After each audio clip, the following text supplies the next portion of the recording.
They describe themselves, or they can be described, as follows.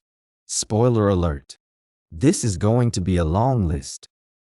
Atheists, agnostics, secular humanists, liberals, leftists, Democrats, some claiming to be Catholics, but supportive not aid and abet abortion. The Pope, claiming to be Christ's vicar on earth, but supports homosexual civil unions, and thus gives formal approval to sinful behaviors, which will keep the practitioners of unnatural sex out of heaven. 1 Corinthians 6, 9-11. Globalists, secular Democrats, a really scary bunch. Democrat socialists, who are more socialist and anti-American than Democrat. Progressives, who choose that word to describe themselves in a more palatable way than revealing their true identity as communists who want to destroy America.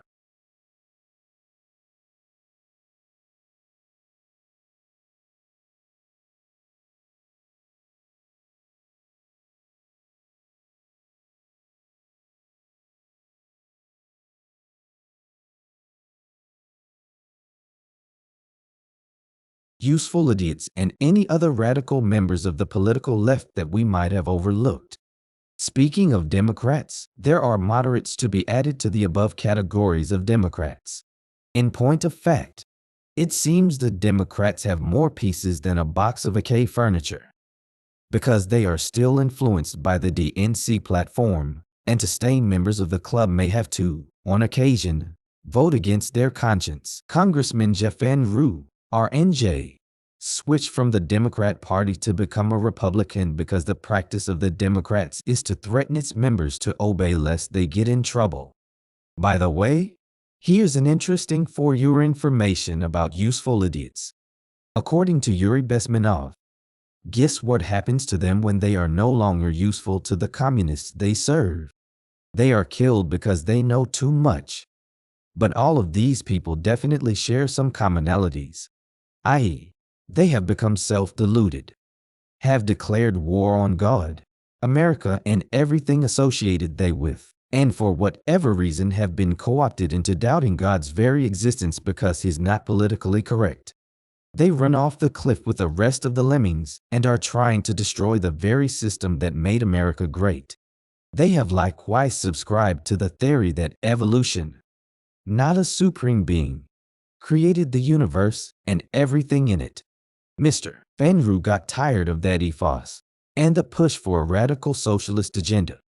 It can certainly be said that a war on God was thriving in Soviet-era Russia for 7 decades, beginning around the early part of the 20th century when communists took over the country and tried to make atheists out of millions of Russians who were historically faithful to the Eastern Orthodox branch of Christianity.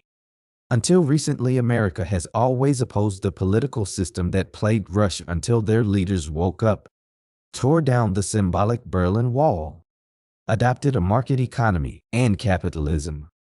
But now people in our own government and certainly in academia seem to tout socialism as a better system. So where did this term mite in the woodpile come from and why? A good place to start looking for an explanation is in the book, The Naked Communist.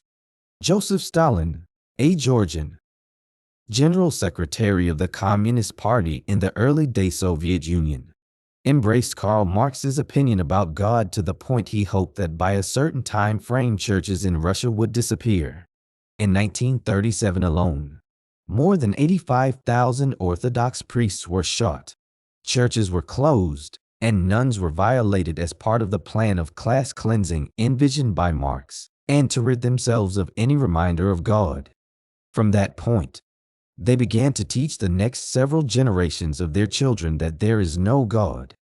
The church survived, but Joseph Stalin and Vladimir Lenin, head of the Soviet government from 1917 to 1924, believed that as capitalism disappeared from Russia, the church would wither away, too. After taking over Russia, the Marxists turned many beautiful, ornate Orthodox houses of worship into stables for animals and storage facilities.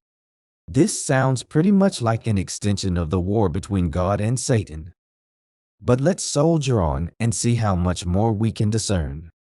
After Russia's revolution in 1917, the Bolsheviks decided to replace centuries of royal rule with the jaded ideas of Karl Marx's socialism. Fast forward a few years, and we find Hitler taking over the levers of power in Germany. The first Nazi concentration camp opened at Dachau in March 1933 to imprison political opponents of the Nazi regime. Among the first arrested were German communists. Some of this group had been teaching at the Frankfurt School of Social Theory. But those who could do so quickly immigrated out of Germany. Where did they go? The United States. Where else? Some took up residence teaching at Columbia University in New York City. So the Marxist poison made a nest in America, and apparently seeds were sown. Today's leftists seem to be flying in the same formation with them no matter in what country they abide. But this ethos is now threatening America.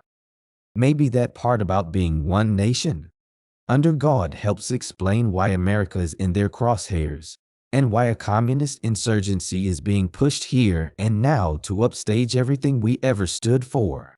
Perhaps. But are there undertows?